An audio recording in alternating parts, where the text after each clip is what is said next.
प्यारे साथियों, स्वागत है आपका हमारे इस चैनल में। अभी आपको पता है कि पीसीएस 2025 का पेपर हुआ है, जिसमें लगभग 50 से 60 क्वेश्चन डायरेक्ट इनडायरेक्ट रूप में पिछले साल के पेपर से पूछे गए हैं। पिछली वीडियो में हमने देखा था कि लगभग 50 क्वेश्चन के आसपास पिछले साल से पूछे गए हैं। आज हम सब्जेक्ट वाइज पढ़ने की कोशिश करेंगे और समझने की कोशिश करेंगे कहाँ से ये क्वेश्चन आपके एग्ज़ाम में आए हुए हैं।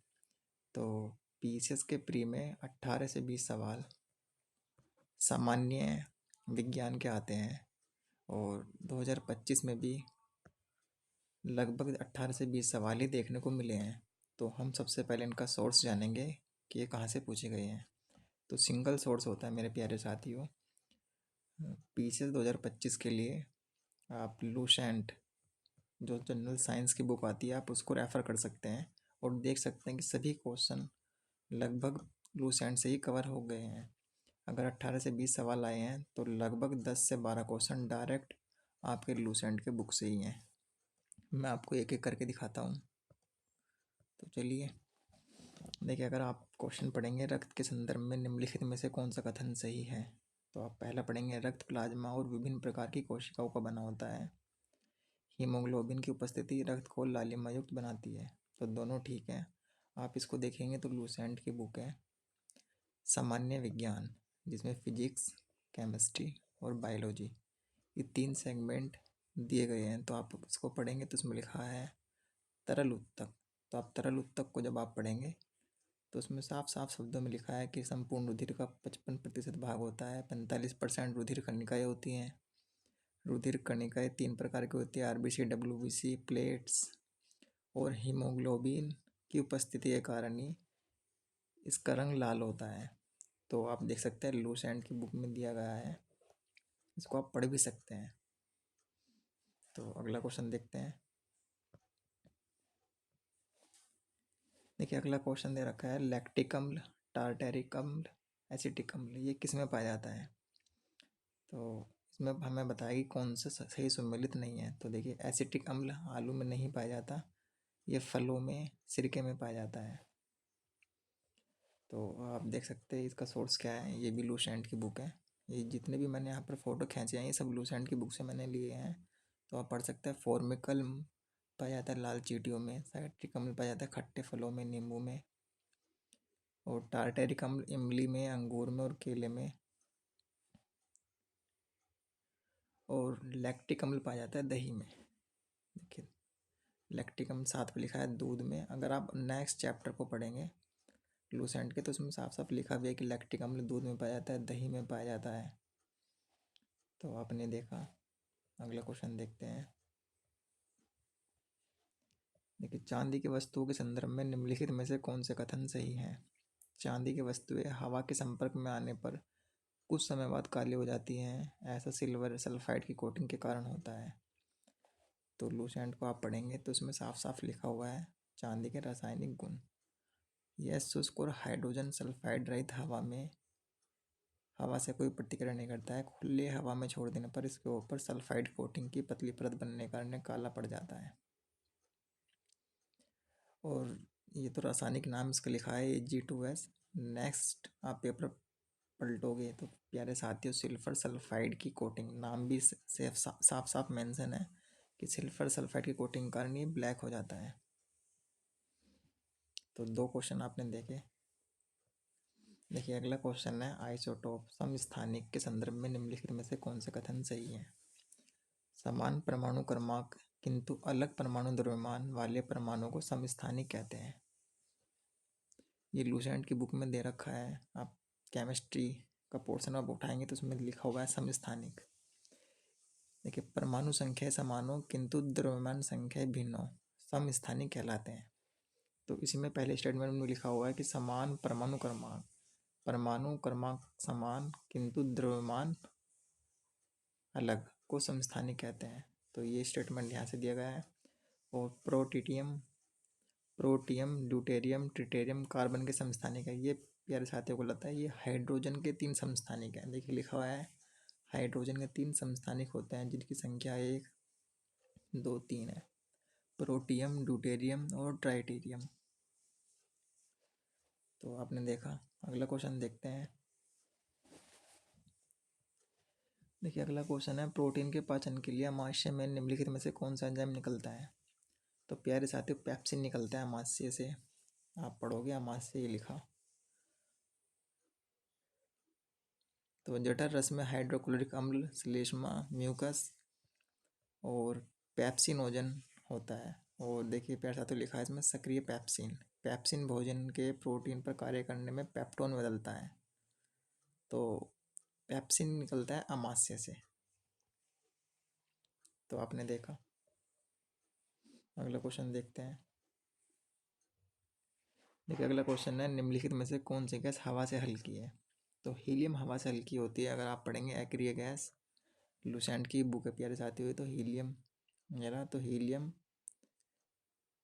एक हल्की और अज्वलनशील गैस है। यह ब्रह्मांड में दूसरा सर्वाधिक पाया जाने वाला तत्व है। आप इसको पढ़ेंगे तो ये बहुत हल्की होती है। हीलियम का उपयोग वायुयान के टायरों में भरने में किया जाता है। हल्की गैस होने के कारण हीलियम वायुयान को ऊपर उठाता है। तो ये आपने देखा।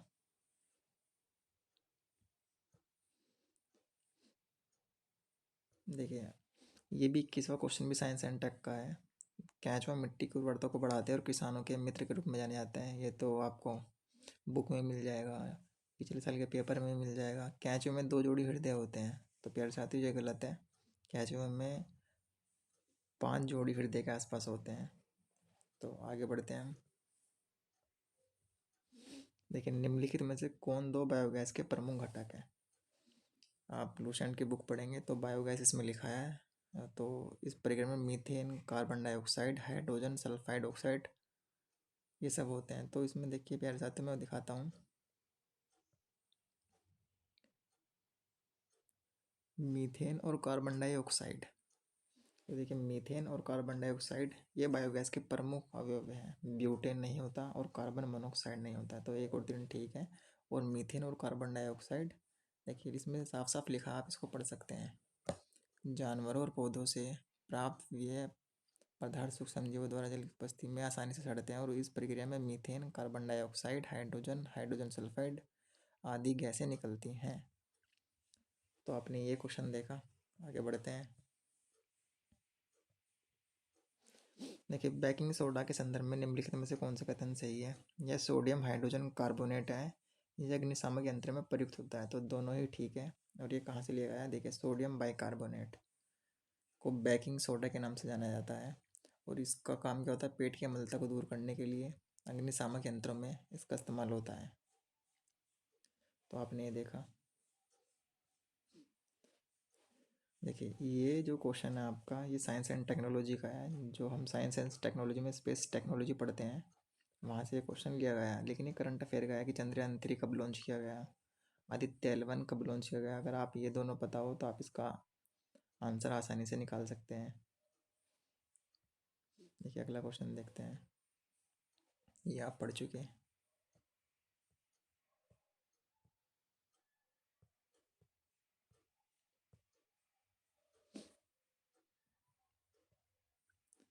प्यारे साथियों ये तो आपने पिछले वीडियो में देख ही चुके हैं कि रावत भाटा, कैगा, काकरापारा, कुंडनाला, कुडानकुलम ये परमाणु संयंत्र है। ये भारत के किस राज्य में स्थित है? तो 7 परमाणु संयंत्र हमारे भारत में स्थित हैं। तो आप देख सकते हैं पिछले साल का आप पेपर देखेंगे, यूथ की PYQ की बुक है ये।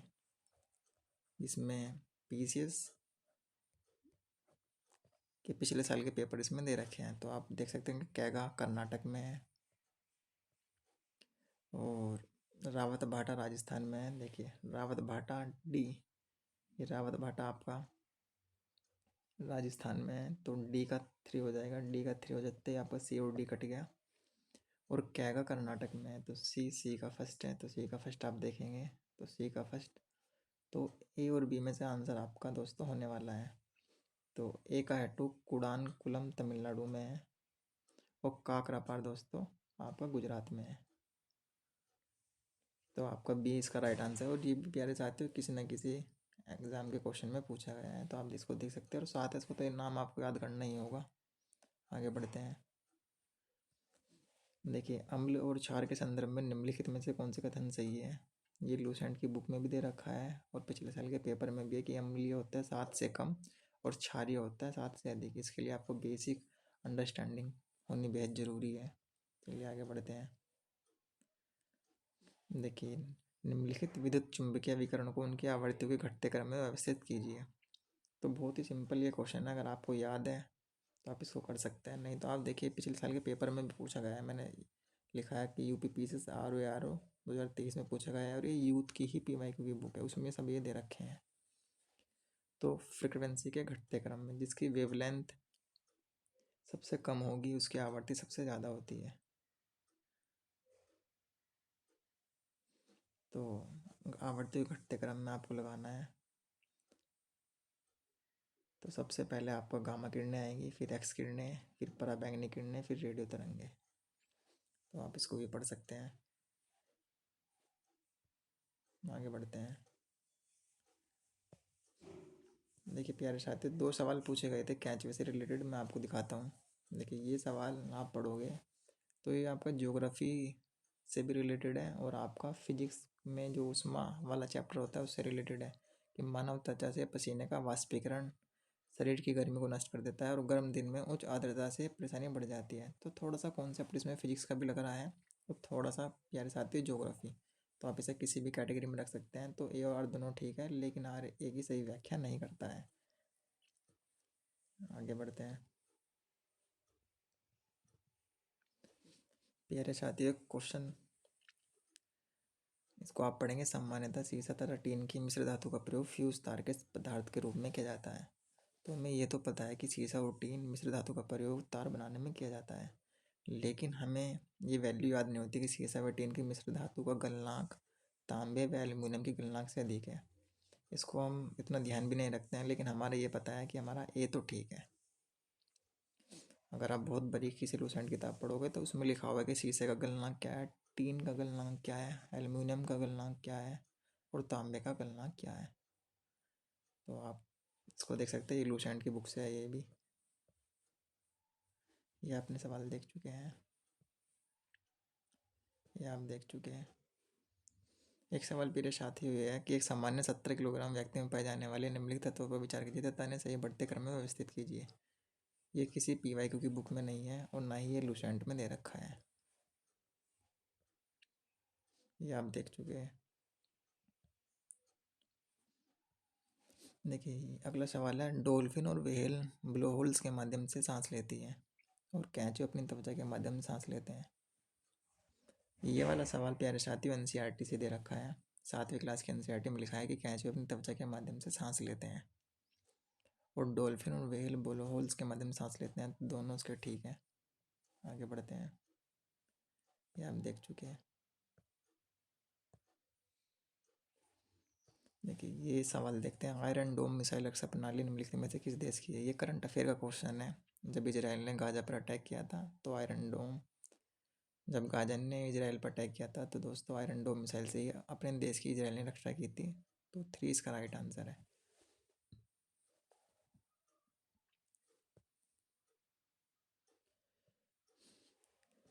कैचवे से रिलेटेड 2 क्वेश्चन है आपने, एक तो ये देख चुके हैं कैचवे वाला, और एक प्यारे साथियों कैचवे का क्वेश्चन है आपका, कैचवे अपनी त्वचा के माध्यम से सांस लेते हैं। तो कैचवे से क्वेश्चन 1-2 क्वेश्चन आ ही रहे हैं, तो आप कैचवे पे थोड़ा सा एक्स्ट्रा पढ़ सकते हैं।